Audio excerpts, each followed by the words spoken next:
El varón no podía tener hijos. Su impotencia, callada y consumidora, era tema de susurros en los corredores de la casa grande y de rumores violentos en la senzala. Cuando el cuerpo que gobierna no cumple con la promesa de la sangre, el poder busca artimañas para no quedar sin nombre que herede. Su solución fue brutal y simple: ordenar que el hombre más fuerte y respetado de la casa, Kamal, fuera el instrumento para engendrar al heredero que la tierra y la ley le negaban. Así comenzó una historia que nadie en la hacienda podría nombrar sin sujetarla a su propia vergüenza. La hacienda se extendía como una lengua de sombra y sol sobre las colinas de Minas. Cafetales que olían a tierra húmeda en la madrugada, cañaverales que susurraban cuando el viento pasaba. La casa grande con sus vidrieras que reflejaban la luz como si fuera un oro líquido. Bajo esa imagen de aparente orden y opulencia latía otra vida más oscura, la senzala, hecha de barro y madera, el latido de tambores que se escapaba en noches sin luna, las conversaciones en voz baja junto al fuego, nombres que se repetían para no olvidar. Kamal era de esa estirpe que llevaba en la piel la memoria de otras orillas. No sabía leer los papeles que pasaban por la casa grande, pero conocía las plantas que curaban, las canciones que alejaban la fiebre, las historias de su madre Luanda, que había muerto en parto, dejando en su hijo un amuleto de cuentas verdes y un nombre que sonaba como un conjuro. En la senzala, Kamal era respeto y obediencia contenida. Trabajaba con un temple que hacía que los capataces lo miraran con una mezcla de recelo y admiración. Sus manos, negras como la tierra fértil, sabían arrancar la vida de la caña y conservarla en sacos sin desorden. Y en las noches, cuando algunos cantaban para olvidar el peso del día, Kamal silbaba melodías que hablaban de arraigo y viaje. Leopoldina era otra sombra dentro de la casa grande. Llegada desde Lisboa en la promesa de un título y la calma de una vida acomodada, encontró en cambio la lengua cerrada de una casa que no la comprendía. Era joven, educada, leída, sus dedos conocían la textura del papel y la tinta, pero su risa se fue apagando en los corredores custodiados por cuadros severos. La soledad la visitaba en las tardes, cuando el varón aparecía solo en el comedor para proponer un gesto de esposo que supiera a negocio. Ella miraba por la ventana esas manos negras que trabajaban la tierra y pensaba en la libertad como concepto, sin poder encontrarla para sí misma. Había noches en las que la almohada recogía lágrimas silenciosas que nadie oía. La casa grande vivía en una calma tensa. El varón, Honorio Lacerda, era hombre de presencia imponente, mandíbula afilada, voz que cortaba órdenes como se corta la caña. Había en él algo más que crueldad. Había un hueco que la humillación física y social no lograban ocultar. Su impotencia, privada y terrible, le volvía rabia contra todo lo que pudiera recordarle su carencia. Así, cuando la idea se le ocurrió, lo hizo con la certeza de quien cree que el poder puede corregir hasta la naturaleza. Ordenó que Kamal subiera a la casa grande. Ordenó que Kamal, cuando la noche lo permitiera, fuera el que ofreciera la carne que su cuerpo no pudo dar. La orden llegó envuelta en la autoridad de la casa, a la vez que en el desprecio. «Haz que mi mujer conciba», dijo el varón. No había preguntas, solo la ejecución de la decisión. El capataz, obediente, cerró los ojos para no ver la vergüenza ajena y llamó a Kamal. Fue un tránsito desde la senzala hacia otro mundo, sucio barro hacia piedra pulida, voces bajas de compañerismo hacia silencios de servidumbre. Kamal subió, con ese peso en la espalda que no era solo de hombres y palos, sino de siglos que no se aprietan en el pecho, sino en la piel. El primer encuentro en la alcoba fue de una tensión que no cabía en palabras. Kamal no era un animal, ni un objeto. Era un hombre obligado a entrar en un lugar que no le pertenecía. Leopoldina no era una figura pasiva, era una mujer atrapada por un matrimonio sin ternura. Ninguno de los dos quería aquello, y sin embargo, la voluntad del varón era una ley que todo debía obedecer. La noche, en su primera forma, fue una prueba más de la humillación. La presencia de Kamal entre sábanas que siempre habían pertenecido a otros, la mirada de Leopoldina que intentaba ser un refugio para su propia alma, pero que debía, obligadamente, ser cómplice de la orden. No narraré detalles que hieran. La injuria fue clara y fue cometida en la frontera de la autoridad. La narración no busca justificar ni erotizar la violencia, solo registrar que, en el silencio que sigue a la imposición, algo inesperado comenzó a germinar. Hubo noches siguientes que no fueron solo cumplimiento mecánico.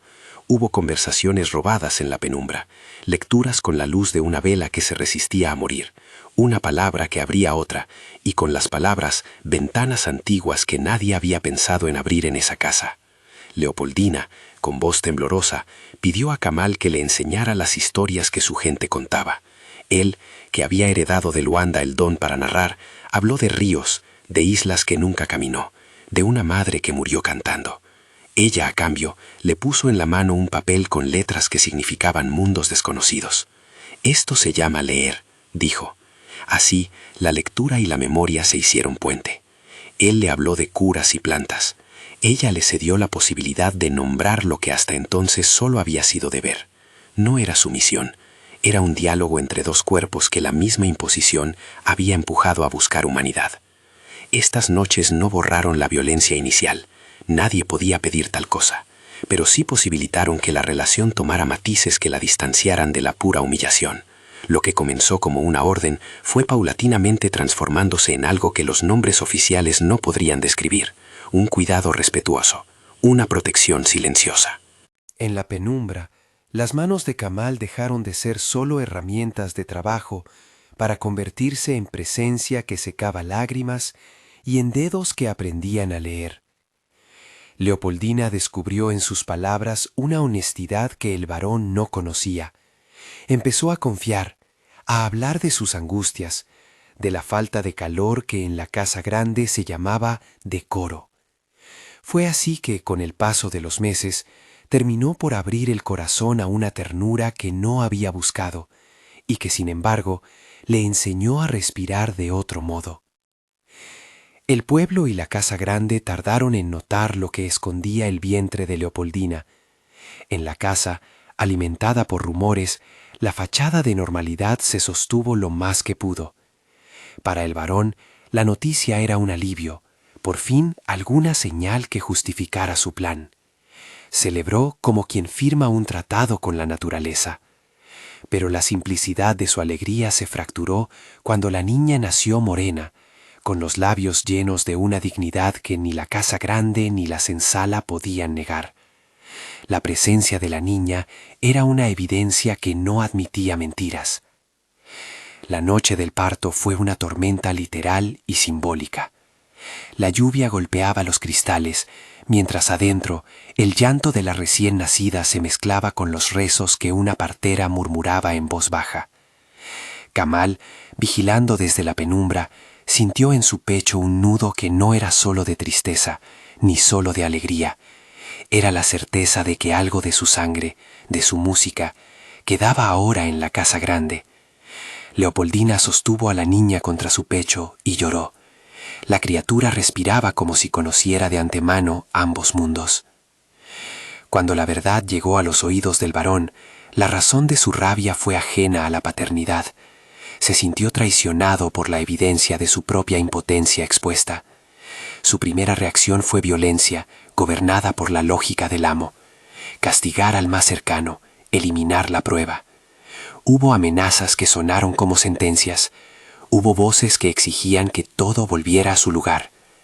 Sin embargo, en un acto que confundió a los presentes tanto como a sí misma, Leopoldina tomó la palabra. No para suplicar, para decir la verdad, que su matrimonio nunca había conocido la consumación que convenía a la honra, que la esterilidad del varón era un secreto que ella también llevaba. Fue una confesión que retumbó en los salones como una campana que no puede ser desconectada. El varón, herido en su orgullo, optó por la venganza. El precio de la algazara fue Kamal. La palabra de los hombres poderosos se convirtió en cadena. Vender a Kamal al norte, al trabajo más duro y más lejos, como quien quiere arrancar una raíz y que la llamada no vuelva. La casa grande se volvió un lugar de ausencia. Leopoldina quedó con la niña, recluida en su propio cuerpo, enferma de una tristeza que no tenía remedio. La criatura, Rosa, Así la llamaron, pequeña flor que debía sobrevivir. Quedó cerrada entre puertas y cuidados que no podían cubrir la verdad de su origen ni la memoria que la acompañaba. La venta fue un desgarro anunciado. Kamal fue llevado en caravanas que olían a polvo y promesa rota, con el amuleto de Luanda apretado contra el pecho y la voz de la senzala en los oídos.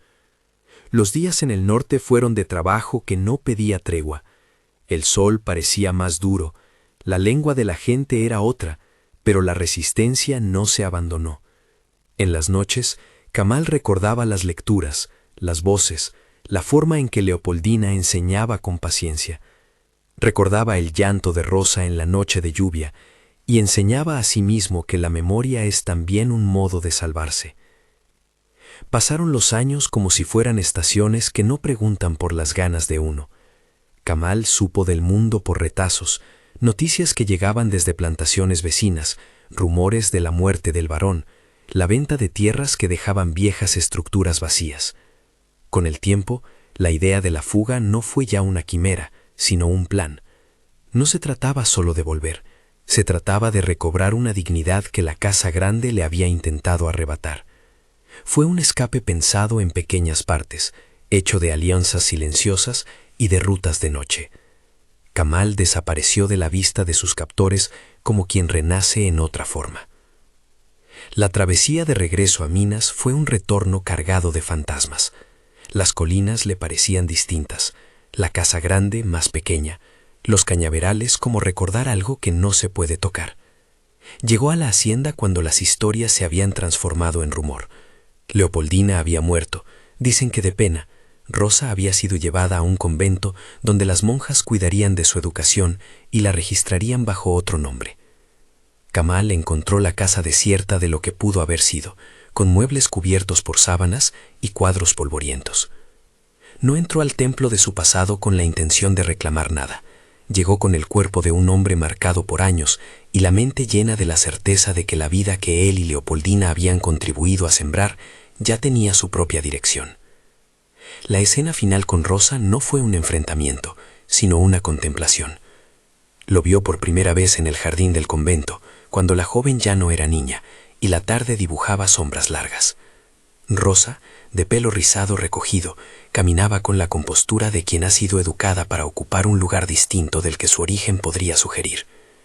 Kamal la observó desde detrás de un seto, sintiendo en el pecho una mezcla de orgullo, tristeza y un amor que no reclamaba retorno sino protección. Ella no lo reconoció como padre en la búsqueda pública. Ella había sido criada con otras historias, otras verdades. Y en esa distancia, Kamal tomó una decisión que era a la vez dolorosa y liberadora. No quebraría la vida de Rosa con la verdad que podría destruirla o confundirla. Preferiría guardar su amor en la memoria y en la certeza de su existencia. No se fue sin dejar señales pequeñas. Una planta que crecía en un jarrón del convento que había sido traída de las tierras del norte. Una cuerda de cuentas verdes que alguien encontraba en una esquina y no podía explicar. Son rastrocitos como migas de pan que hablan más elocuentemente que las declaraciones públicas. Kamal se marchó con la sensación de que la libertad no es siempre cruzar una frontera física. A veces es reconocer que el amor verdadero no exige posesión, que proteger a quien se ama puede significar mantener la distancia. Los últimos años de Kamal fueron de silencio activo. Recorrió caminos, ofreció sus saberes donde la gente lo recibía. Colaboraba con pequeñas comunidades que lo acogían como curandero y narrador. No buscaba fama ni venganza. Su objetivo era honrar la memoria de Luanda, de Leopoldina, de la pequeña Rosa. En noches de luna, aún entonaba canciones que hablaban de islas perdidas y de travesías, y algunos niños lo seguían en círculo para escuchar la melodía de quien había vivido y resistido. La hija creció con la fuerza de dos mundos que no se hablaron en voz alta, la clase que la educó y la sangre que la nombró. Si alguna vez preguntaron por sus orígenes, las monjas la guiaron con una narrativa que protegía su futuro y la vinculaba a una caridad que escondía la dureza de la verdad. Rosa, sin saberlo del todo, llevaba en su piel la música de Kamal y en sus ojos una tristeza que a veces miraba hacia el horizonte, como si esperara algo que no podía nombrar. La memoria de lo que allí sucedió no se apaga. El viento que corta los cañaverales lleva consigo voces antiguas. En las noches, quienes conocen la historia la repiten en murmullos. La del varón impotente que quiso forzar la continuidad de su linaje. La del esclavo que resistió y volvió. La de la joven que aprendió a leer junto a quien le enseñó a nombrar el mundo. No son cuentos dulces ni relatos de reconciliación plena. Son más bien constancias de que la dignidad persevera, aunque el poder intente borrarla. El amor que creció entre Kamal y Leopoldina no borró la perfidia de su inicio. No fue una epopeya que redimiera la esclavitud ni una fábula que justificara la violencia. Fue, sin embargo, una evidencia de que la humanidad puede surgir incluso en los bordes más oscuros. En otros términos, lo que, en el título sensacionalista que algunos podrían leer con ligereza, se presenta como si ella hubiera disfrutado lo que sintió dentro, aquí se transforma en otra cosa. No es la banalización de una agresión, es la señal de que, dentro del dolor y la imposición, los seres humanos pueden encontrar hilos de ternura y cuidado que, si bien no borran la herida, la convierten en memoria y enseñanza. Ese gustar no pertenece a la violencia inicial, pertenece a la ternura que se construyó después, a ese algo dentro del pecho que hace que una persona cuide de otra sin buscar recompensa ni aprobación. Y si hubiera una imagen para cerrar esta historia, sería la de una estrella sobre la casa grande cuando la tormenta ya pasó. Una estrella que no pertenece a nadie y que, sin embargo, guía a todos los que sobreviven. La niña que nació de la unión imposible se convirtió en semilla. Su vida continuó en la sangre de descendientes que no olvidaron. Kamal murió años después, con el rostro curtido y la sonrisa tranquila, sabiendo que había hecho lo que pudo para proteger lo que amaba. Leopoldina fue enterrada con una cruz sobre el pecho, y en la lápida alguien dejó una pequeña guirnalda de cuentas verdes, tal vez según la antigua costumbre de Luanda. Si esta historia te tocó, si quieres que más relatos que rescatan la memoria y la dignidad de quienes vivieron la esclavitud lleguen a ti, suscríbete y acompáñame en el siguiente relato. No busco dar lecciones fáciles, solo digo que la memoria es una forma de justicia poética, mantiene vivos los nombres que otros querrían enterrar. En las rutas, en las canciones, en los amuletos que algunos llevan todavía por curiosidad o por devoción, hay pedazos de esta historia que siguen respirando. La imagen final que quiero dejar es simple y delicada. Kamal caminando por un sendero al atardecer. La brisa moviendo las hojas como si unas manos invisibles lavasen el polvo del camino. Sabe que no reclamará más que la paz de saber que su hija vive, y que la historia que comenzó con una orden cruel se transformó, con dolor y esfuerzo, en un linaje que llevaba consigo la dignidad de 2 vidas entrelazadas. Comparte esta historia si crees que la memoria merece ser contada, y dime en los comentarios de dónde me escuchas. Que no se borren los nombres, que no se callen las voces, que la historia sirva para recordar que la compasión y la resistencia pueden brotar aún en los lugares donde el olvido parecía inevitable.